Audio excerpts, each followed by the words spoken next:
3.600 a la del mes de marzo, cuando se había reportado el mayor número de casos desde el inicio de la epidemia en Cuba. De acuerdo con expertos, el incremento en la transmisión del virus en las últimas semanas está relacionado con las variantes genéticas del SARS-CoV-2 identificadas en Cuba, pero sobre todo con el incumplimiento de las medidas sanitarias indicadas para evitar el contagio. El doctor Francisco Durán García, director nacional de epidemiología del Ministerio de Salud Pública, informó que al cierre de este jueves 29 de abril, Cuba confirmó 1.046 nuevos casos de COVID-19. Se lamenta el fallecimiento de 12 personas a causa de la enfermedad y fueron otorgadas 973 altas clínicas. Las autoridades sanitarias insisten en elevar la percepción del riesgo ante el complejo escenario epidemiológico que está viviendo nuestro país. El especialista del Ministerio de Salud Pública alertó que en la actualidad la pandemia está afectando también a personas más jóvenes y se muestra una mayor severidad en el cuadro clínico de los pacientes hospitalizados. De ahí el llamado constante a cumplir estrictamente las medidas higiénico-sanitarias. De esta forma, Cuba, con 106.707 pacientes diagnosticados con COVID-19 en todo el acumulado desde el 11 de marzo de 2020, mantiene activos, mantiene ingresados positivos de COVID 5.404 pacientes, como dije inicialmente, una cifra elevada de activos, el 1%, que está en correspondencia con el número de casos que se han venido diagnosticando en las últimas semanas. Las noticias de hoy fueron conocidas tras procesar más de 22.000 pruebas en todo el territorio nacional, mostrando que una cifra considerable de los diagnosticados resultaron contactos de casos positivos, lo que evidencia la urgencia de elevar al máximo la percepción de riesgo. El 9,3% de todos los diagnosticados en Cuba ayer, contactos de casos confirmados. De toda la pandemia es el 94,6%. Grupo de riesgo de mayor importancia, por lo que reiteramos la necesidad, primero, si a mí me confirman, que yo informe quiénes han sido mis contactos en los últimos 15 días.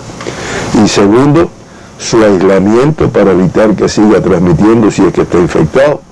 Y en el caso de La Habana, que se mantenga aislado en la vivienda, ya que no todos es posible ingresarlo. Abril cierra como el mes más agresivo en el comportamiento de la pandemia en lo que va de año. Cuba vive un complejo escenario epidemiológico y el gobierno, las autoridades sanitarias y los medios de comunicación reiteran cada vez con más fuerzas la importancia de cumplir con las medidas de bioseguridad para evitar una mayor propagación de la COVID-19. Leonardo Ferrer Llopis, Sistema Informativo de la Televisión Cubana.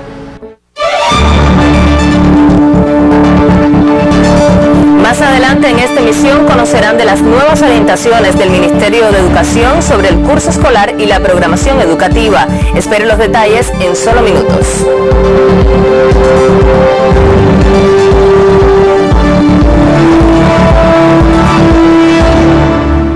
El primer ministro cubano Manuel Marrero Cruz reconoció hoy el apoyo recibido por la isla de los gobiernos de la Unión Económica Euroasiática y reiteró el compromiso de potenciar su inserción en ese mecanismo integrador. Durante su intervención virtual en la reunión del Consejo Intergubernamental Euroasiático con sede en la ciudad rusa de Kazán, Marrero agradeció la invitación al cónclave integrado por los jefes de los ejecutivos de los Estados miembros.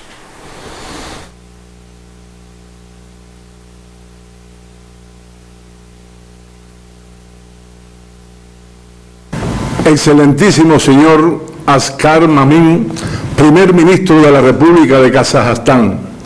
Excelentísimo señor Mikhail Mishustin, presidente del gobierno de la Federación de Rusia. Excelentísimos señores jefes de gobierno y de delegaciones. Aprovecho la oportunidad para agradecer la invitación a participar en esta sesión del Consejo y para agradecer a la Federación de Rusia, en especial a su presidente del gobierno, en su calidad de anfitrión. Quisiera comenzar reconociendo el apoyo recibido por sus gobiernos tras la incorporación de Cuba como Estado observador de la Unión Económica Euroasiática. Reiteramos el compromiso de potenciar nuestra inserción en este mecanismo integrador y honrar la condición que hemos recibido.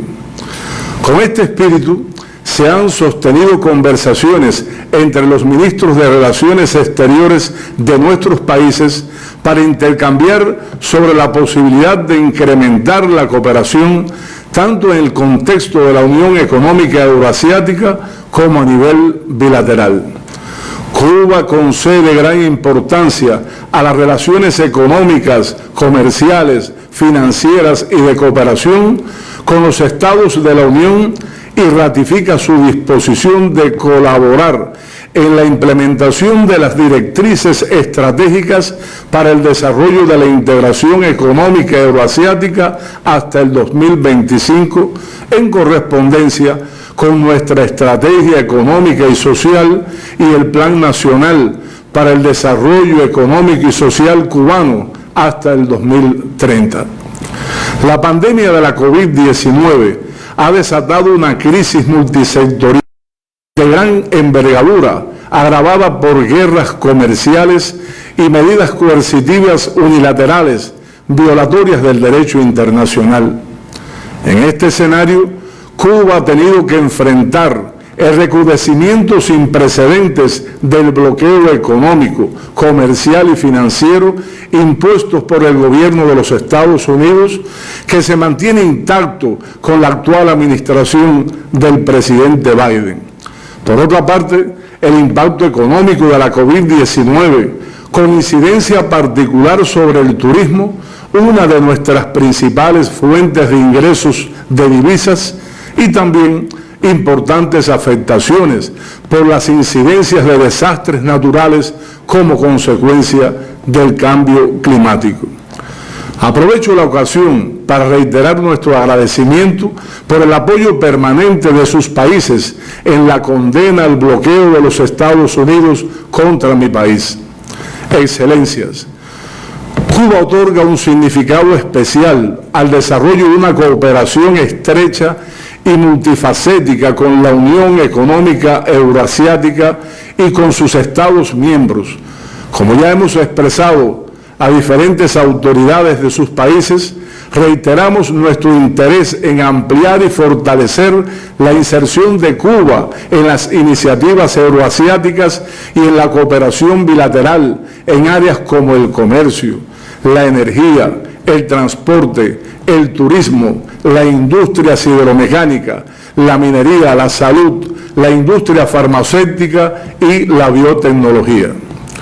Ante la incidencia de la COVID-19 en nuestros países, los altos precios de la comercialización de vacunas y las estimaciones que indican que con el ritmo de la vacunación actual se requerirían 21 años para inmunizar a toda la población mundial, reiteramos nuestra disposición a los Estados miembros de la Unión Económica Euroasiática en la lucha contra esta pandemia con nuestras vacunas, lo que puede derivar también en una línea estratégica de nuestra cooperación.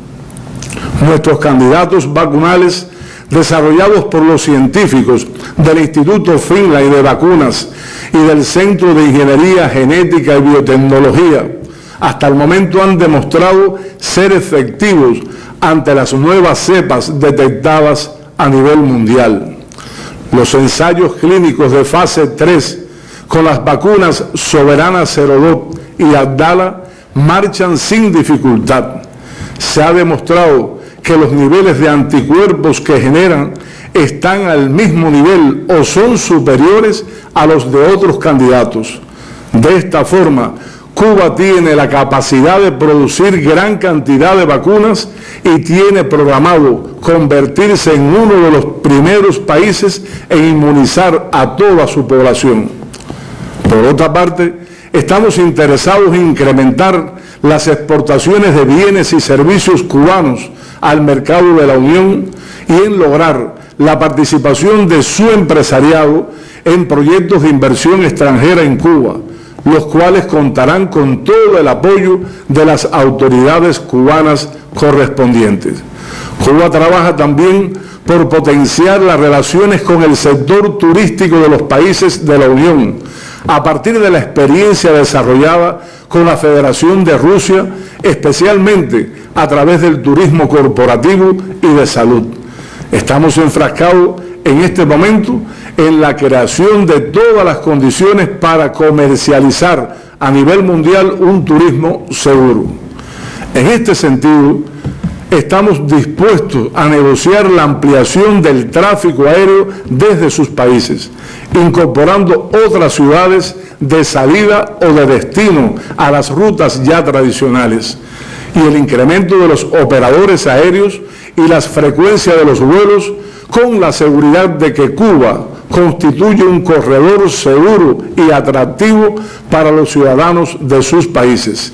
Es un tema que podemos continuar ampliando y negociando en el contexto de la próxima Feria Internacional de Turismo, FIT Cuba, donde Rusia será el país invitado de honor.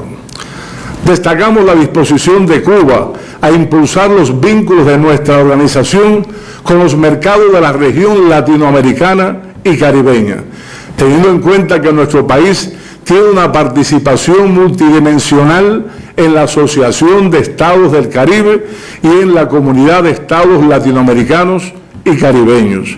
De esta forma, los acuerdos de complementación económica de Cuba, firmados en el contexto de la Asociación Latinoamericana de Integración con casi todos los países de América Latina y el Caribe, pudieran ser una oportunidad para introducir productos de la región euroasiática en países latinoamericanos y caribeños en condiciones preferenciales y ventajosas.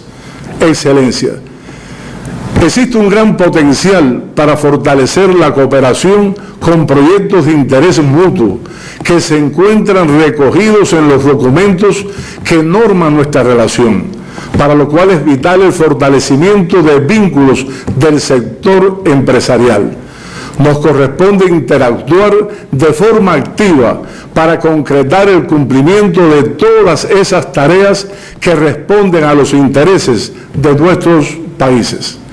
Cuba confía en que, de conjunto con los Estados miembros de la Unión Económica Euroasiática, se fortalecerán los vínculos económicos y comerciales y los de colaboración científico-técnico, y se alcanzarán resultados acordes con el nivel de nuestras relaciones de cooperación y solidaridad. Muchas gracias.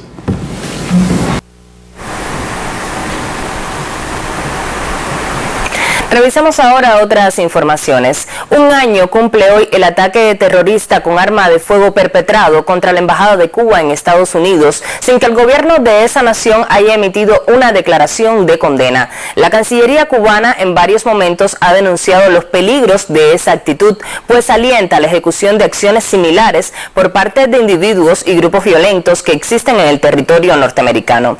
Integrantes del ALBA, Movimientos Capítulo de Brasil, calificaron de acto de odio el ataque perpetrado a la Embajada de Cuba en Washington. El grupo denuncia que, pese a la gravedad de los hechos, las autoridades norteamericanas no han facilitado información con la celeridad esperada. Recuerda que el ataque se produce en el contexto de un recrudecimiento de la política imperialista de Estados Unidos hacia el pueblo cubano y no puede desvincularse del bloqueo impuesto a Cuba desde hace más de 60 años, con terribles consecuencias para la vida cotidiana del pueblo cubano.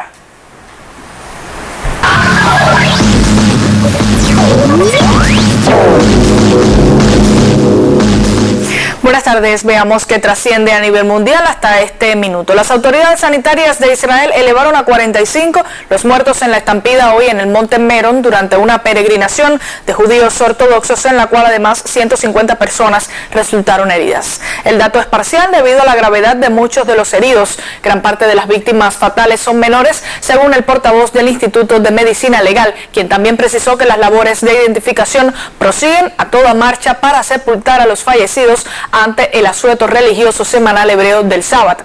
La catástrofe fue calificada por las autoridades y la prensa de la peor sufrida por Israel desde su fundación en 1948. Esta es la primera gran reunión religiosa de los judíos desde que el régimen israelí levantó casi todas las restricciones relacionadas con la pandemia. De América Latina es noticia que el presidente colombiano Iván Duque ratificó la reforma tributaria pese a masivas manifestaciones que exhortan el retiro del proyecto presentado por el Ejecutivo Nacional. Duque insistió en que el retiro de dicho proyecto conduciría al país a una gran crisis en el sector financiero y expresó la esperanza de que se abra una conversación constructiva con las propuestas de los partidos y de los distintos sectores. El mandatario colombiano criticó las marchas masivas para luego reafirmar que quiere alcanzar el mayor acuerdo posible. Recordemos que desde el pasado miércoles el territorio colombiano es escenario de protestas de diversas organizaciones sociales y políticas que expresan su rotundo rechazo al proyecto, el cual afecta a la clase media y sectores vulnerables del país sudamericano. La COVID-19 sigue golpeando duramente a Brasil. El país más afectado de América Latina ya supera la barrera de los 400.000 muertos, 100.000 de ellos en apenas 36 días en medio de una segunda ola de la pandemia más virulenta y letal que llevó al sistema público de salud al borde del colapso. Las críticas se deben a las polémicas decisiones del presidente brasileño Jair Bolsonaro, quien menospreció el virus en un principio y se opuso al uso de las mascarillas, además de rechazar las medidas de confinamiento, incluso cuando la cifra de muertes diarias 4.000. Pese a la emergencia, la Agencia Nacional de Vigilancia Sanitaria de Brasil ratificó su rechazo a la importación de la vacuna rusa Sputnik V, considerándolo un riesgo para la salud pública. Los fabricantes de la vacuna rusa tachan de politizada la decisión del ente regulador brasileño, al que amenazan de demandar por mentir, actuar de manera antiética y generar noticias falsas. En Estados Unidos, precisamente en Carolina del Norte, 5 personas, incluidos 2 policías, perdieron la vida en el transcurso de un enfrentamiento de 13 horas entre agentes y un tirador que se atrincheró en una casa en Bone y que ocasionalmente disparaba hacia el exterior. De acuerdo con ABC News, el sospechoso de matar a los agentes también fue encontrado muerto junto a otros 2 civiles que se sospecha que también fueron asesinados por el tirador. La oficina del sheriff del condado de Gatauga confirmó que 2 de los fallecidos eran la madre y el padrastro del agresor. De momento no se revelaron sus identidades. Y las fuerzas estadounidenses presentes ilegalmente en el nordeste de Siria continuaron hoy con el saqueo de cultivos y riquezas al sacar de esta nación otro convoy de camiones cargados de trigo hacia Irak. La caravana fue custodiada por hombres armados de la autoproclamada milicia Fuerzas Democráticas de Siria y que Damasco acusa de ser servil a Washington y cumple una agenda separatista. Hasakeh es la mayor provincia productora de cereales en el país y el robo de este cultivo por parte de Estados Unidos generó una crisis de pan que obligó al país a importar trigo en medio de muchas dificultades resultantes del bloqueo económico y las sanciones por parte de la nación norteña. Y con esta información me despido, continúe con nuestra misión. Si no hubiese COVID, estaría con estos bichitos en la Plaza de la Revolución. El 1 de mayo lo vamos a celebrar más cubano que nunca. Vamos a tocar una clave cubana a las 9 de la mañana. Hacer sonar las palmas, algo así. Quiero oírlo. Que se sienta. Va por Cuba. Va por ti. Va por mí. Va por los trabajadores. A las 9 de la mañana. Unidos, hacemos Cuba.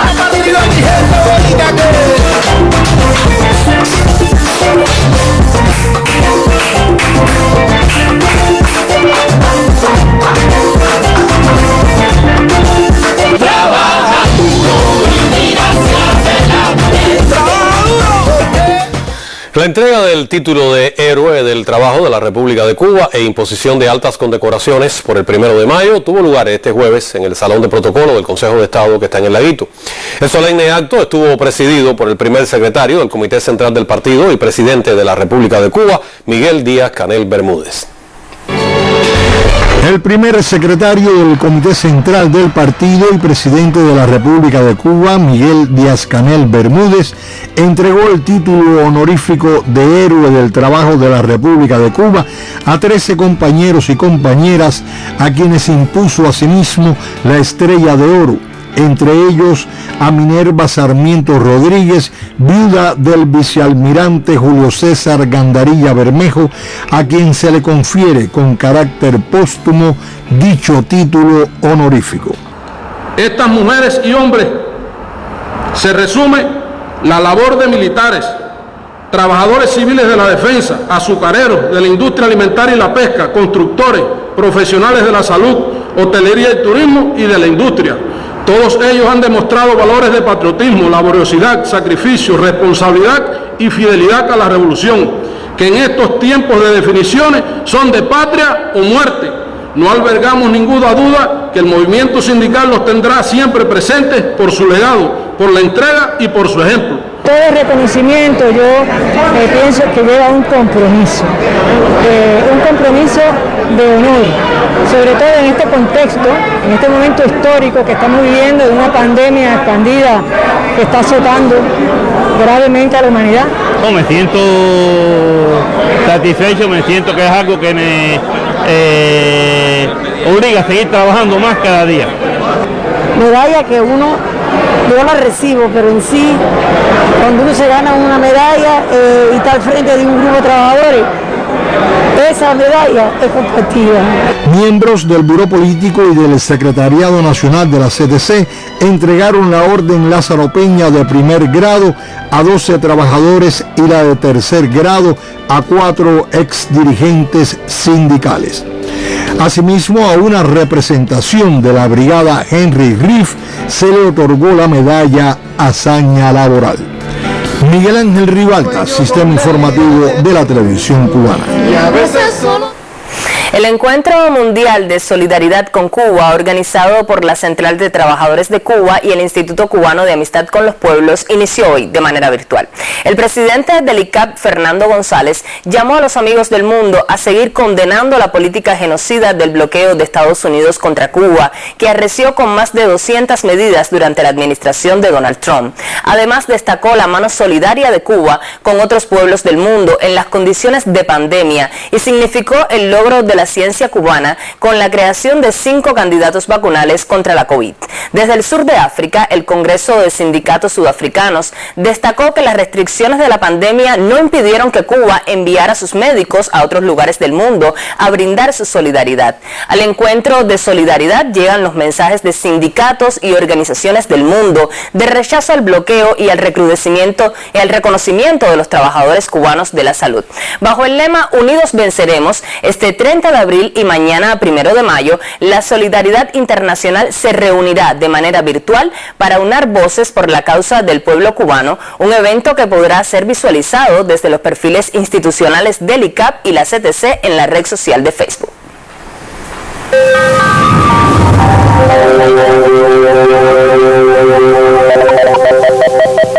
Hola, ¿qué tal? Buenas tardes. Ha llovido muy aislado en el territorio nacional. Los registros más significativos están en el oriente, donde ayer en la tarde y noche llovió fuerte en Manzanillo, Granma, un acumulado de 55 milímetros de una lluvia fuerte de menos de 3 horas. Fíjense cómo se concentró durante la tarde y hasta el anochecer en menos de 3 horas, 55 milímetros.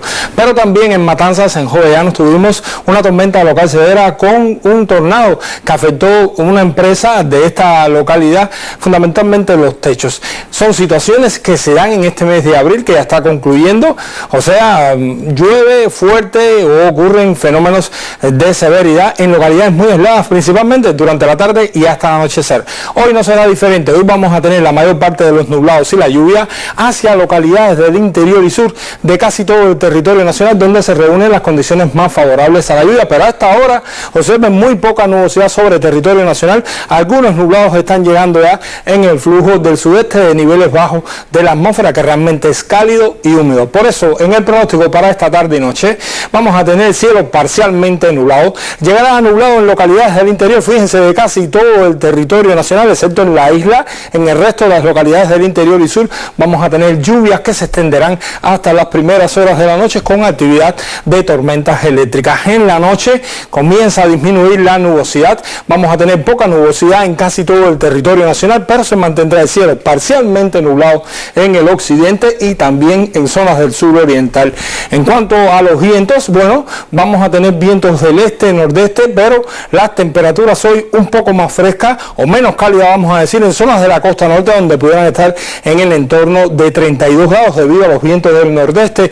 Y bueno, en el resto las máximas pudieran llegar hasta 34 grados, incluso superiores en las provincias del sur oriental, donde llegará hasta 36 grados en la provincia de Granma. Entonces, los vientos, como les decía, van a soplar del nordeste al este, principalmente en zonas de la costa norte de casi todo el centro y el oriente, variables débiles en el resto del territorio nacional, velocidades entre 10 y 25 kilómetros por hora que llegarán hasta los 30 kilómetros por hora en zonas de la costa norte, del centro y el oriente del país. Por eso tendremos poco oleaje en casi todos los litorales del territorio nacional. En resumen, mis amigos, vamos a tener una tarde cálida, lluvias en localidades del interior y sur de casi todo el país. Les deseo a todos que tengan una tarde muy feliz, que se cuiden y hasta mañana.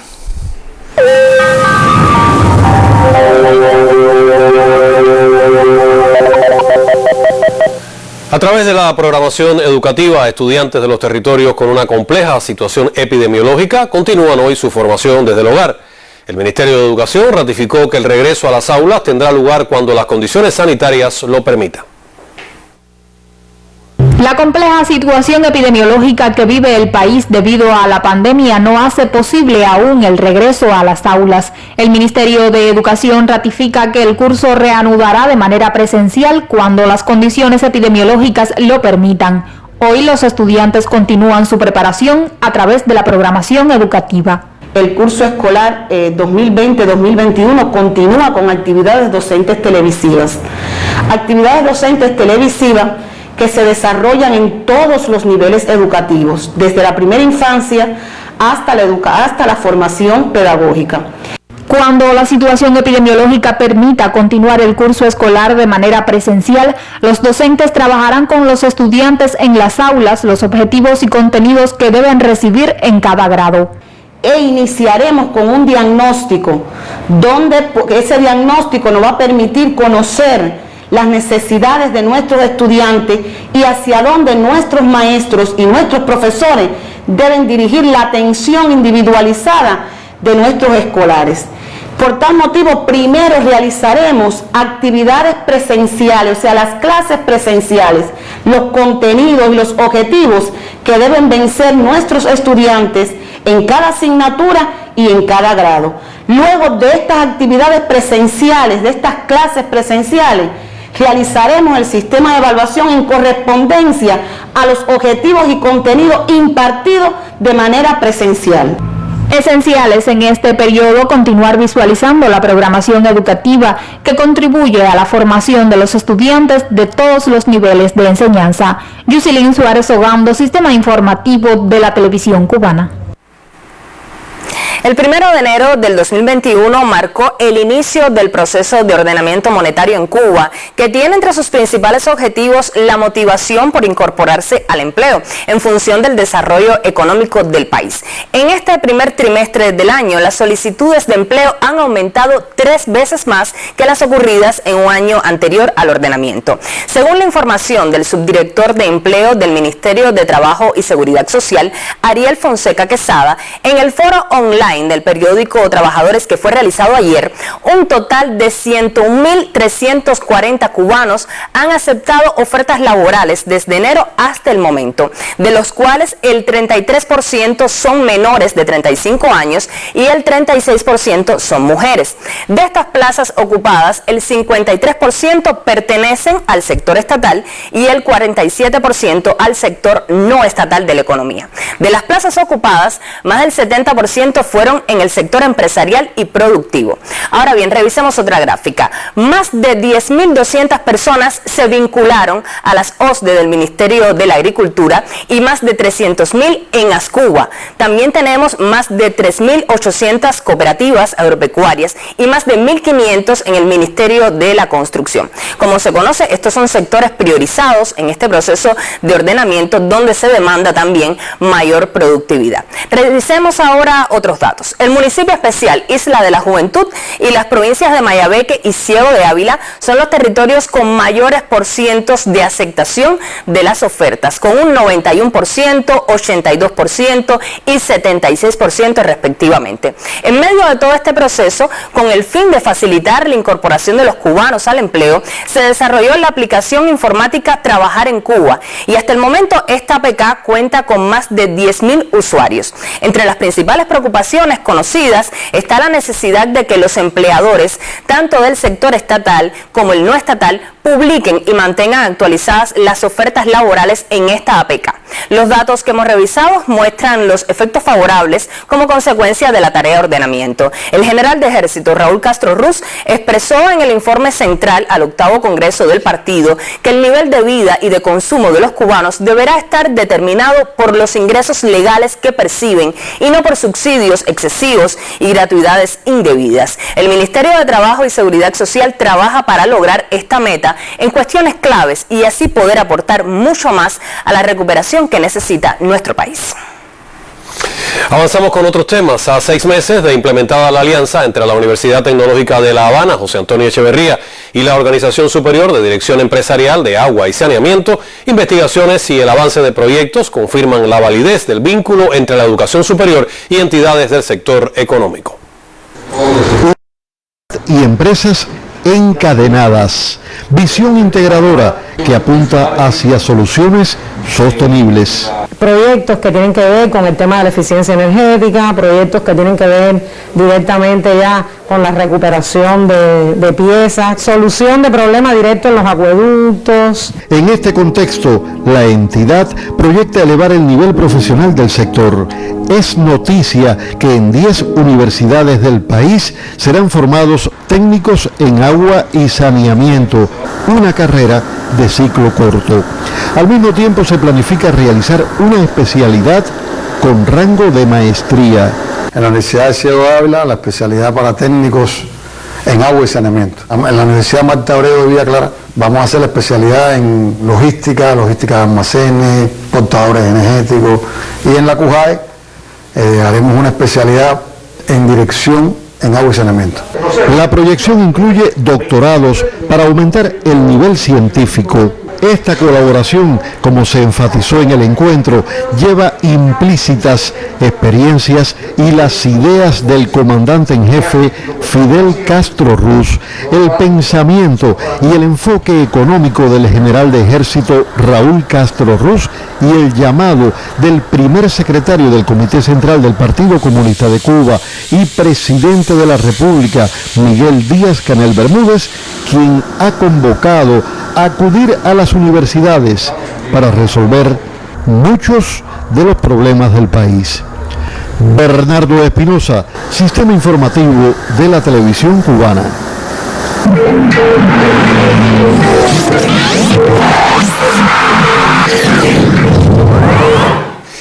Muy buenas tardes. Hace solo minutos concluyó el primer partido de confrontación entre el equipo Cuba que asistirá a Curazao y el grupo que conforma la preselección al Preolímpico de las Américas. El juego, que se efectuó a 7 entradas, fue ganado por el elenco que intervendrá en la Copa Caribe 7 carreras por 4. La victoria fue para el zurdo Naikel Cruz y cargó con el revés Pavel Hernández, mientras hubo juego salvado para Fran Álvarez. Madre hermano destacaron Luis Vicente Mateo con triple y Santiago Torres con un doble por el equipo ganador. Por los derrotados, Frederic Cepeda como cuarto bate designado se fue de 3-2 y Raico Santos conectó cuadrangular. Agrega el colega Aurelio Prieto Alemán, quien además nos envió estas imágenes, que mañana sábado se enfrentan nuevamente estos dos elencos desde las 10:30 ante Meridiano. Y a propósito, uno de los talentos del equipo que asistirá a Curazao, el torpedero Luis Vicente de Mateo, fue entrevistado por el colega Guillermo Rodríguez, que como siempre comparte las declaraciones del atleta para este espacio. Estamos trabajando en la ofensiva, en los fundamentos de la ofensiva. Yo creo que estamos dando un entrenamiento muy intenso, ¿no? En vista del campeonato de Curazao. A pesar de tu calidad, no te incluyeron en el equipo de la preselección del Preolímpico, sobre todo porque hay torpederos con sobrada clase también, calidad y experiencia, como Robarruena, Manduley, Ayala, pero no dudo que tú eres el hombre del futuro de la posición. Sí, he trabajado para eso, ¿no? Cada día me preparo más para algún día me tenga en cuenta, ¿no? O tenga la posibilidad de estar en un equipo de mayor calidad, de mayor alcance en el balón cubano. Bueno, meses de la afición se fuera de Vicente de Mateo. Bueno, que siempre esperan lo mejor de mí. Pronto estaré por allá incorporándome, ¿no?, a la preparación para la serie nacional, para hacer ese 61. Y nada, que sigan los muchachos que están allá, que no tuvieron la posibilidad de estar aquí, que sigan luchando para que puedan cumplir su sueño. Bueno, en el béisbol japonés debutó hoy otro de los cubanos que pasó por Grandes Ligas, el torpedero Adeine Echavarría, quien se fue de 3-0 con los Marinos de Lote. Aprovechamos para revisar el desempeño de los nuestros en la actual contienda. Leonel Martín ligó esta fecha un sencillo en 4 oportunidades y su promedio descendió a 271.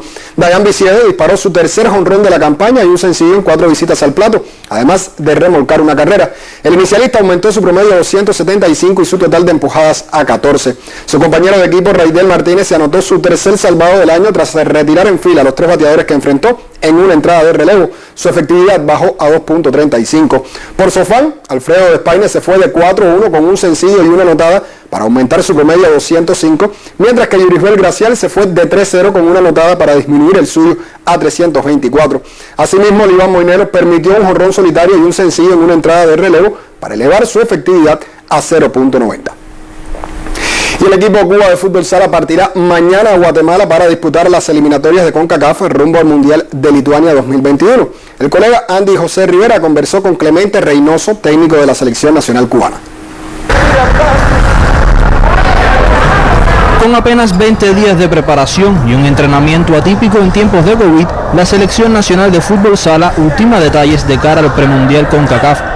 La meta es hacerse con uno de los 4 cupos para el Mundial de Lituania 2021. Nosotros no vamos allí a participar, nosotros vamos a competir. A pesar, como siempre he dicho en otras ocasiones, nosotros no vamos, a pesar del poco tiempo que tenemos de preparación, que es alrededor de 15 o 20 días lo que tenemos de preparación, pero desde el punto de vista físico, técnico y táctico, a pesar del poco tiempo, los muchachos se ven bastante bien y con muchas ganas de clasificar. La selección antillana pondrá a rodar el balón primero contra Nicaragua para luego medir fuerzas ante El Salvador y Estados Unidos. Nosotros respetamos a todos los equipos, pero como bien te decía, no tenemos referencia de ninguno de los 3 equipos. Aparentemente parece que el más débil sería Nicaragua, ¿no? Pero no podemos confiar. Nosotros tenemos que salir a jugar como si estuviéramos jugando con el mejor equipo del mundo. A pesar de la falta de referencias de los equipos rivales, Clemente Reynoso, técnico de la selección, se muestra optimista con sus muchachos. Aclara además que sus dirigidos tienen confianza en sellar el sueño mundialista. A pesar de poco tiempo se siente muy sensibilizado con la situación, sabe que es un compromiso bastante fuerte y debemos tratar por todos los medios de buscar una de las 4 plazas esas para el Mundial de Lituania. De conseguir el objetivo, la selección nacional de fútbol sala estaría clasificando para su 6º mundial, segundo de manera consecutiva tras su paso por Colombia 2016.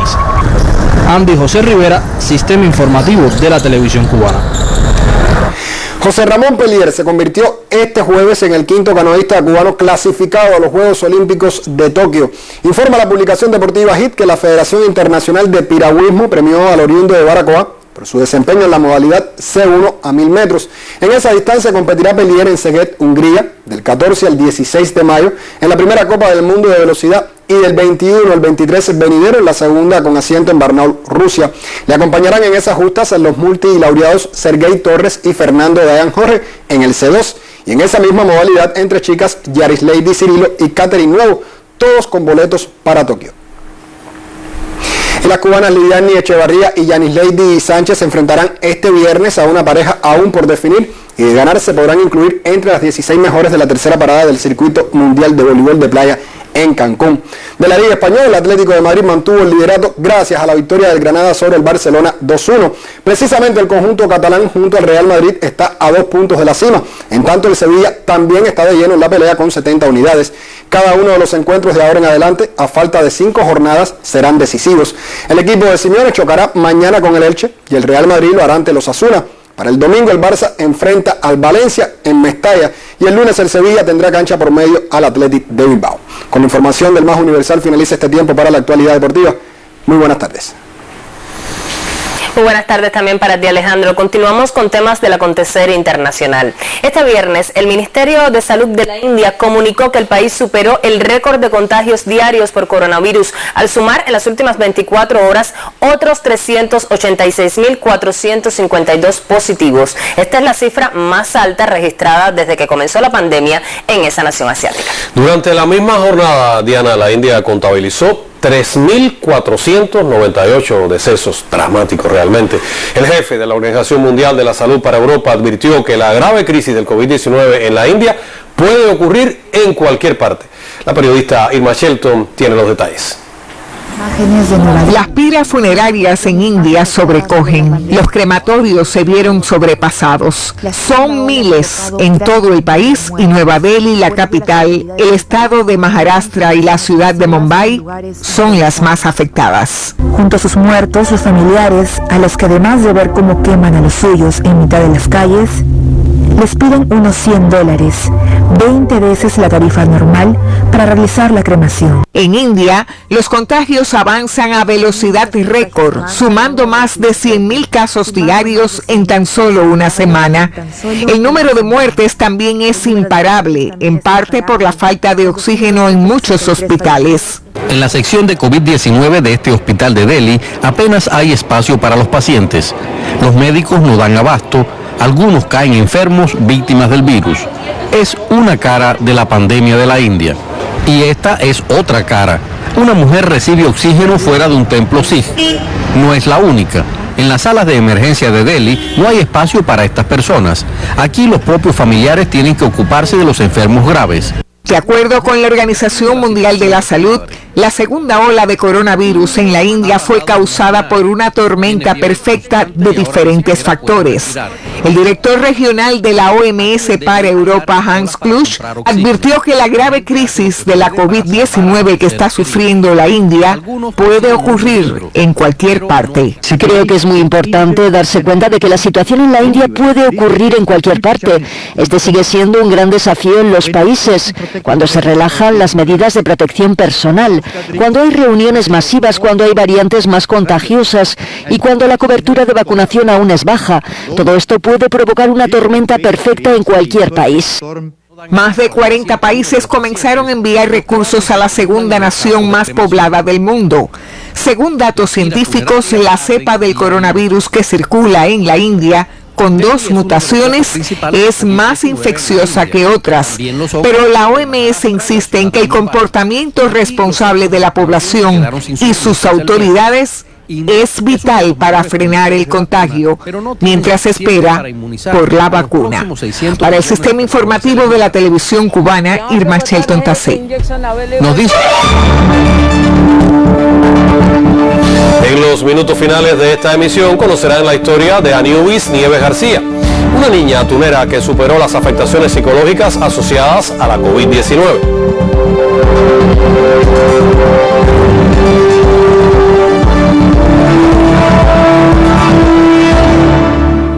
Cuando faltan pocas horas para celebrar el Día Internacional de los Trabajadores, se reconoció al Centro Nacional de Biopreparados de Mayabeque, colectivo que a pesar del bloqueo de Estados Unidos a Cuba, ha multiplicado las producciones de medicamentos utilizados dentro del protocolo para la atención a pacientes positivos al virus.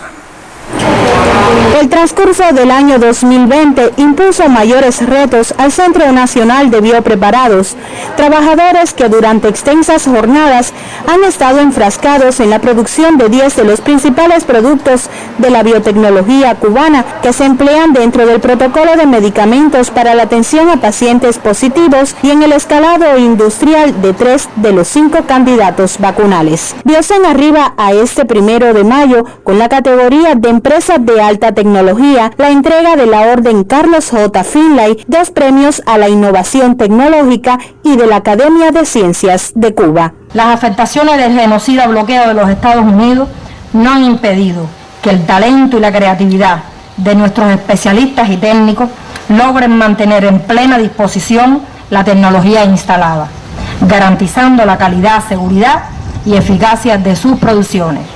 En la jornada de reconocimientos, Biosen recibió la bandera de vanguardia nacional. Para nosotros es un compromiso inmenso realizar estos productos para el enfrentamiento a la COVID entre ellos la biomodulina T, el medio de transporte, pero además haberlo hecho en un momento como en el que estamos, que es un momento en que tenemos que acelerar nuestro proceso, teniendo en cuenta la calidad, sin menoscabar el proceso aséptico como tal. Entre las múltiples muestras de alegría, se entregó la distinción honorífica Juan Tomás Roy a un grupo de trabajadores comprometidos con la salud del pueblo y en esa apuesta de la ciencia por la vida.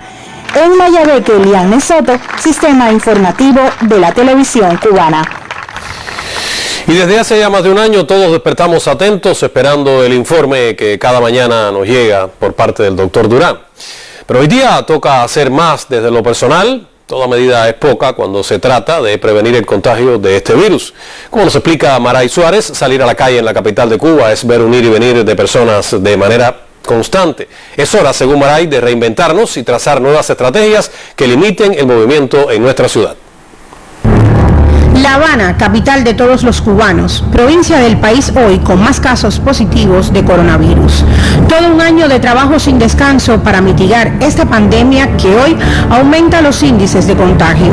Tal pareciera como si cada orientación dada, cada medida indicada por el Ministerio de Salud, los medios de comunicación, fueran minimizada para muchos que cada día desandan tiendas y colas para comprar comida, aseo, para proveer los hogares, pero también, en muchos de los casos, para revender a precios exorbitantes.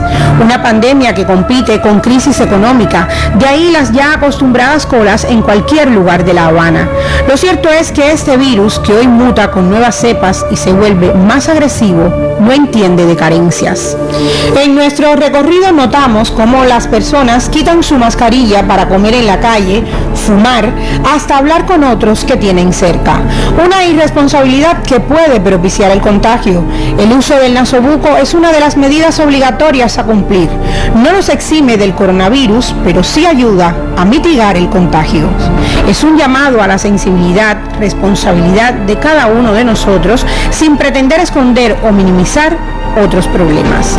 Toca a todos, desde cada una de sus funciones, reinventar alternativas, revisar estrategias establecidas para organizar estas tumultuarias colas que, lejos de distanciamiento y prevención, solo fomentan el desorden, la indisciplina social, el contagio. Una pandemia como esta, desde sus inicios, ha sido para todos un encuentro con lo desconocido. De ahí las horas y horas sin dormir de trabajadores de la salud, investigadores, científicos, funcionarios municipales y provinciales en cada consejo de defensa activado. Desde los primeros casos, casi a ciegas, fuimos aprendiendo, estableciendo protocolos. Hoy, desde la experiencia adquirida, se necesita de nuevos engranajes que mitiguen un poco este constante ir y venir de personas en la calle. Hablar de reducción de riesgos, de mitigación, cumplimiento con cada medida indicada no puede cansarnos. Es duro darse cuenta de lo que se pudo evitar cuando por un contagio pierdas a un ser querido. Las historias que contar son muchas y créanme, en todas hay dolor. Maray Suárez, Sistema Informativo de la Televisión Cubana.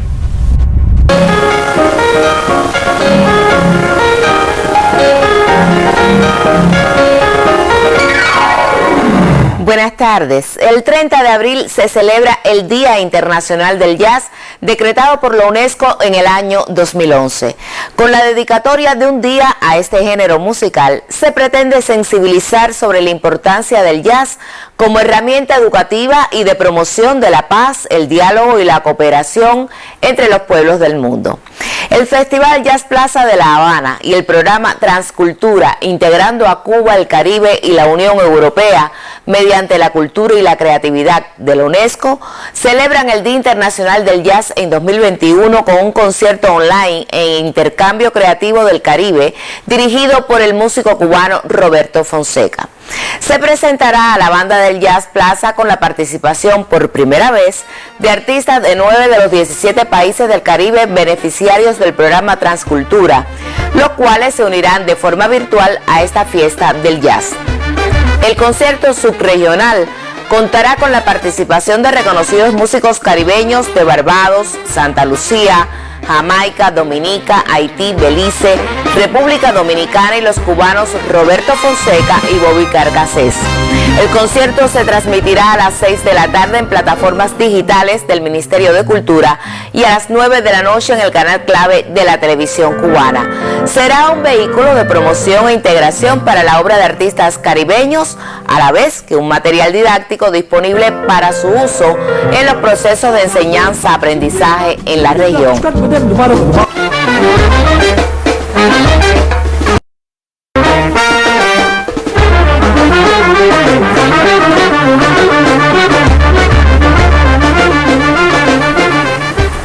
Por su parte, el cuarto Festival Matanza Jazz se desarrolla en la ciudad de Los Puentes hasta el domingo 2 de mayo. En modalidad virtual están programados conversatorios, conciertos y homenajes. El encuentro está dedicado al centenario del pianista y compositor Fran Emilio Flynn, figura esencial del jazz en Cuba, al legendario Arsenio Rodríguez y a Sergio Pichardo, fundador de la orquesta Casino Bellamar. En esta ocasión, entre tantas iniciativas, estará presente la obra de Alejandro Falcón y Cuba Adentro en su homenaje a los muñequitos de Matanzas. También músicos como Jacek Manzano, Yanni Abreu, Gastón Joyas, Lien Rodríguez, Luna y Rey Pantoja forman parte de esta cita con el jazz.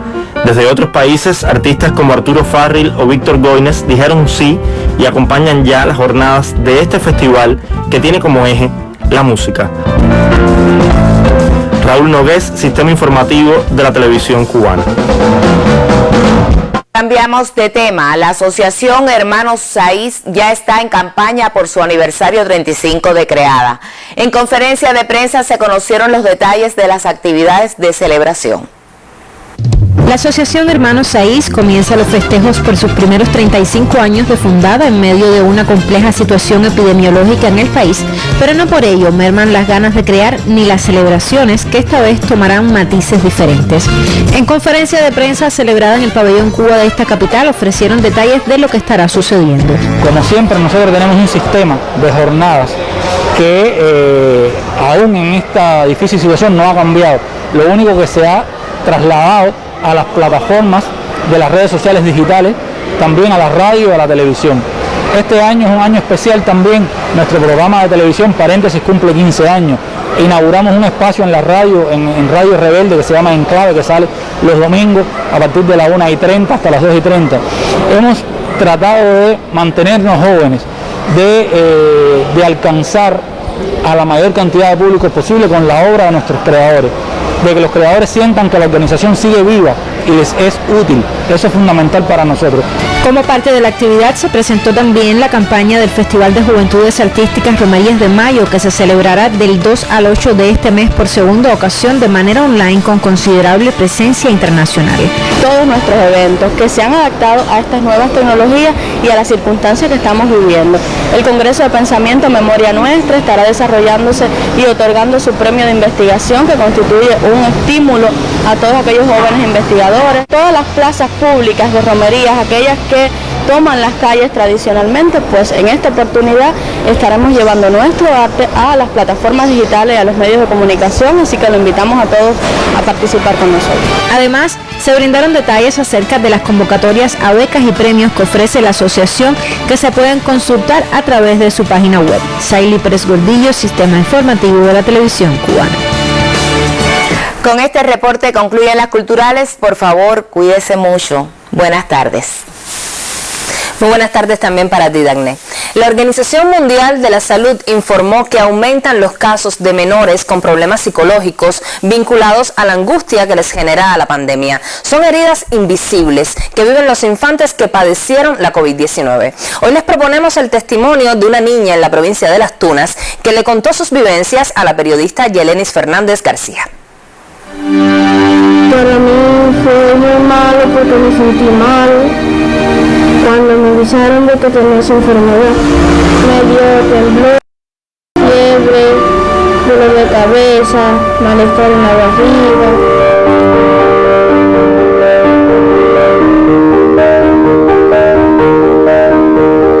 Mi abuela fue la que me avisó porque yo estaba durmiendo y aquí vinieron y se lo dijeron a mi abuela, pensando si me podía pasar algo o si le pasaba algo a mi abuela, porque también estaba en riesgo, o a mi abuelo.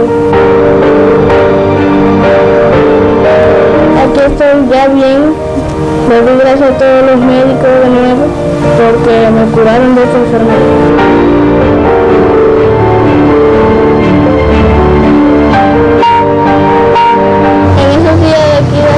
En la casa tuve una maestra que me ayudó mucho, se llama Francisca, y entonces ya cuando me incorporé a la escuela sabía lo que habían dado y aprobé la prueba.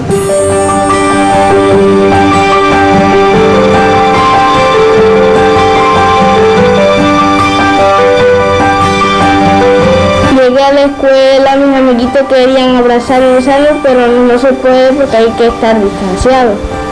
Entonces a la luz de receso nos pusimos a jugar y a hacer cuentos y me divertí mucho en la escuela. Le echaba mucho bueno a mis amiguitos porque estábamos lejos.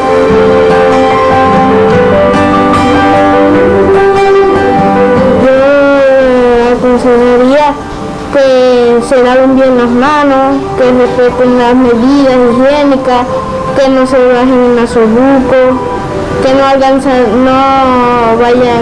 por ahí por la calle y que si salen cuando lleguen a la casa se laven las manos y siempre traigan su pomito de desinfectante.